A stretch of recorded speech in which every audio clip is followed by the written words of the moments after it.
TGIF, it's Friday, October 25th, 2024. The Stay With It podcast brought to you by Converse County Tourism. Douglas and Glen Rock, Wyoming are bustling with holiday action this season. Plan your excursion, including fun activities, beautiful downtowns, and historic treasures. Learn more at conversecountytourism.com. Well, a nice shot there of the Bighorn Mountains. Some of you may be saying, well, that's a pretty shot, but a lot of you who live up in that region may be saying, there's something missing. What's missing? Smoke. No smoke coming out of the Bighorns right now with these last two systems coming through, dropping some snow. So good to see. Not to say that there aren't still some smoky areas coming out of that fire, but nice to see photos like that for a change. Now, there is a nice break in the weather. This is a really good opportunity for yard work, that honey-do list, high school football, college football, getting outdoors. If you're going to be hunting, this is going to be a fair, very nice late October weekend coming up, so take advantage of it.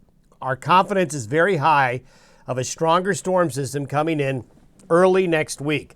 This is going to be affecting the Pacific Northwest Sunday into Monday, then into the Rockies Monday night, Tuesday, and into Wednesday. This will be a colder system and will cover more real estate than that storm system we had on the 17th and 18th of October. So we're going to have travel impacts, and a heads up to hunters.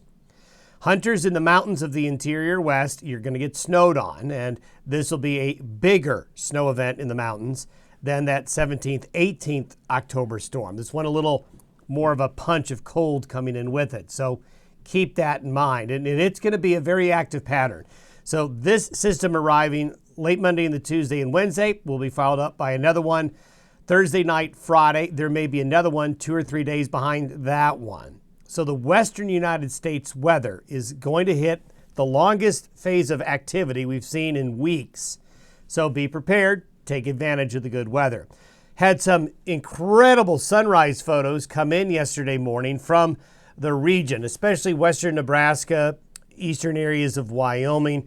We just had the perfect situation, the right clouds, the big skies we have, and, well, no smoke in the air, making for great visibility, and that sun coming up with that lower and lower sun angle, causing some great colors across the region at sunrise yesterday morning. Hopefully you got to see it. If not, enjoy these photos. Look at that shot there out of Wheatland. Just absolutely gorgeous photos coming on in. Also, well, some of you probably have a lot of activity from these guys. I know I have a couple that really like my apple tree, probably a little bit too much. And the comet is still visible, getting more and more, well, let's say it's fading more and more every night by about a half degree magnitude or more, but still showing up. And with the clear skies tonight, and the clear skies many areas will experience over the weekend, if you haven't had a chance to try to capture the comet on your cameras, this is an opportunity to do that. It's not a naked eye target right now, but if you got your cameras, even your smartphones, you might be able to still get it. Beautiful shot there along the North Platte River of some changing fall colors near Scottsbluff, Nebraska. Then that wind we talked about yesterday blew up some dust as it went down that Front Range area along I-25, blowing around some dust as those strong wind gusts with that front came on through. Good news is we should not nearly have the amount of wind today. Sky watchers, we had another coronal mass ejection, a pretty strong X-flare. So there is a potential of some geomagnetic storm activity this weekend. So photographers, maybe a chance of some aurora. We'll see. Nonetheless, it's with the clear skies that we have coming this weekend in many areas, there might be another opportunity there. The satellite photo in the Pacific showing a lot going on. First of all, you probably haven't heard about this on the news because it's in the middle of nowhere. That's Hurricane Christie.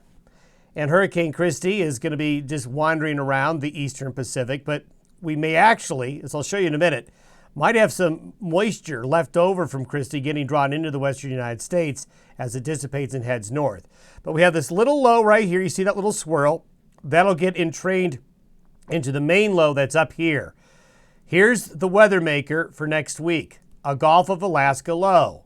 And for those of you who watch the weather around here, you know that when we get these displaced and the pattern gets right, when these things head southeast is when we get a lot of weather around here. So the Pacific as we've been showing you, has been heating up. This is where Christie's going to go. It's going to head off to the northwest out there in the eastern Pacific and become a tropical depression here by later this weekend. But the remnants may get caught up by the winds aloft and push some of that moisture towards western North America. We'll see.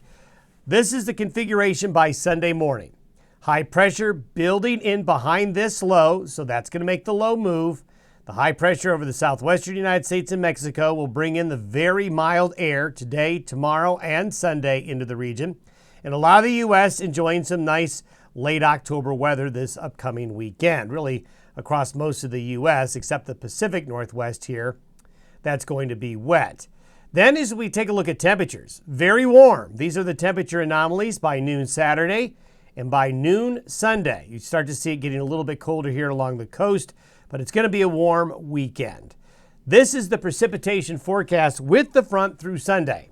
So you can see we will see the frontal boundary producing moisture as far east, basically as Boise up to near Missoula, heavier moisture west of the Cascades, but this whole area right here, nada, nothing going on for a good 3 or 4 day period. Then things begin to change. We start to see the low come in. This is a well-defined moist Pacific cold front. Here's the next system that's queued up to come behind it. This is by Tuesday morning. So by Tuesday morning, temperatures will be falling both sides of the divide, but the coldest weather will be back into Salt Lake, back into the Great Basin, into Jackson, into Driggs, up into portions of Montana. Temperatures really falling. But we're going to see by Monday night and Tuesday some travel problems along the higher elevations of Interstate 80, significant snow in the Wasatch and the Uintas and Wyoming's western mountains.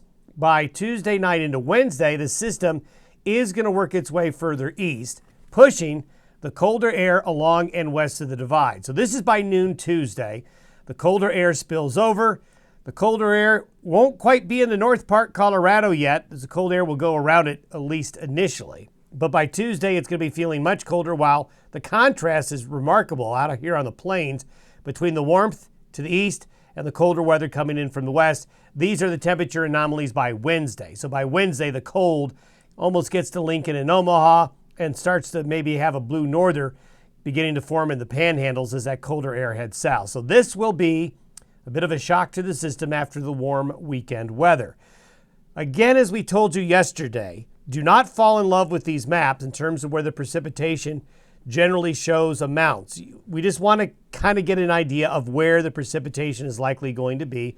And it has shifted a little bit more south and east. Monday's maps will show you will be a lot more reliable. But the message here is there should be a good area of precipitation coming in with this system in this area here. And it's going to be rain, but also there's a really good opportunity for significant snow in the mountains of Colorado, in the mountains of Wyoming, in the mountains of Utah, up here into the Bitterroot as well. That'll be something to keep an eye on, hunters, as we get into Monday night, Tuesday night into early Wednesday. By Friday, here comes the next wave. This is the system that comes in early in the week. It heads up into the Great Lakes. There's another strong Pacific front. I think we'll be able to probably get through Halloween Thursday with not much weather. It's just going to be cold. But by late Thursday night, Friday into next Saturday, here's the next system. There's another system that could very well come in behind it. So a lot more activity now to talk about. In the meantime, a very quiet weekend. A lot more busy next week, so you'll want to stay tuned and check in with us on Monday. Have a great weekend.